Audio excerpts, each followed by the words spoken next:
Bonjour à tous et à toutes et bienvenue à bord du vol 49 2014. Veuillez boucler votre ceinture et prendre connaissance des sorties de secours situées à votre gauche comme à votre droite. Le vol sera d'une durée d'environ 5 minutes. Nous atteindrons une altitude maximale de 75 mètres et une vitesse de pointe de 45 km/h. Nous vous remercions d'avoir choisi RJDQ et de la part de toute l'équipe, nous vous souhaitons un excellent vol. Merci.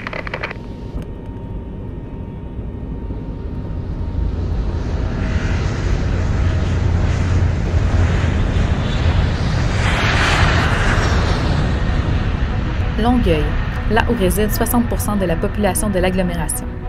Deux zones de développement majeures structurent le territoire, soit la zone du métro de Longueuil et la zone aéroportuaire de l'arrondissement de Saint-Hubert. Tous les niveaux du système d'éducation québécois y sont représentés. On y retrouve entre autres le Cégep Édouard-Montpetit et l'Université de Sherbrooke. Les universités représentées dans ce pôle universitaire offrent 130 programmes d'études et desservent près de 12 000 étudiants. L'aéroport de Saint-Hubert est un élément majeur du patrimoine québécois. Il s'agit du premier aérodrome civil du Canada. Dans le domaine de la culture, la municipalité se démarque sous plusieurs aspects. D'abord, pour la diffusion des arts visuels, car plusieurs lieux s'y consacrent. En ce qui concerne les arts de la scène, on compte sur le territoire de la ville de Longueuil plusieurs organismes de diffusion et de création. Le Théâtre de la ville est un diffuseur majeur et reconnu qui présente environ 60 spectacles professionnels différents chaque année.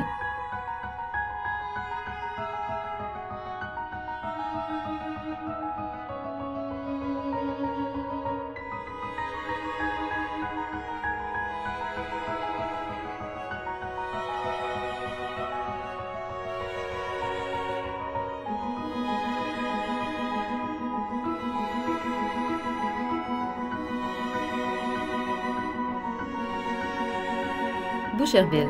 Située à l'est de Longueuil et bordée par la rivière au Pin, la municipalité de Boucherville est l'une des plus anciennes seigneuries de la région montréalaise. D'une superficie de plus de 8 km², le Parc national des îles de Boucherville constitue un élément marquant du paysage naturel et culturel de la municipalité. À une autre époque, les îles étaient dédiées à l'agriculture et à la villégiature. Elles sont aujourd'hui reconnues pour leur réseau cyclable, les activités nautiques ainsi que la mise en valeur du patrimoine archéologique. La municipalité comprend une vaste part de terres agricoles, alors que sa portion sud-est est industrielle et commerciale. Le pont-tunnel Louis-Hippolyte Lafontaine assure la liaison entre Montréal et la Montérégie.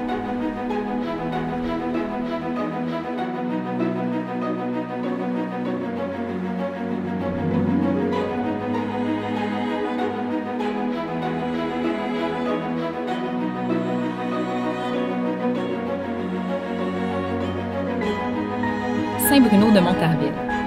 Le mont Saint-Bruno fait partie intégrante des collines montérégiennes et du paysage de la région. Construite au pied du mont Saint-Bruno, la municipalité se trouve au nord-est du territoire et elle est constituée dans une large part de zones agricoles. La municipalité s'est dotée d'une politique afin de mettre en valeur la vie culturelle sur son territoire. Elle offre à sa population une programmation de spectacles diversifiés au centre Marcel Dulude. Le vieux presbytère de Saint-Bruno, classé monument historique, héberge aujourd'hui un centre d'exposition.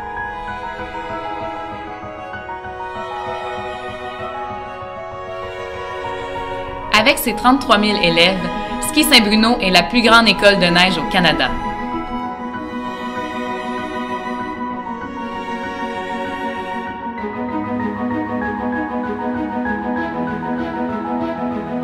Saint-Lambert.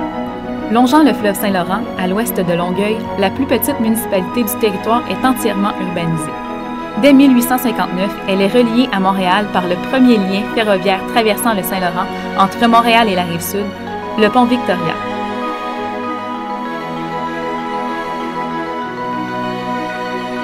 Les quartiers de cette ville sont parsemés de résidences ancestrales et d'arbres matures, témoins du passé de villégiature de la ville.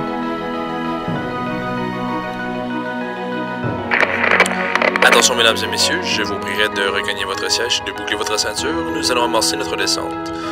Nous espérons que vous avez apprécié le vol et de la part de toute l'équipe, nous vous remercions encore une fois d'avoir choisi RJDQ. Merci.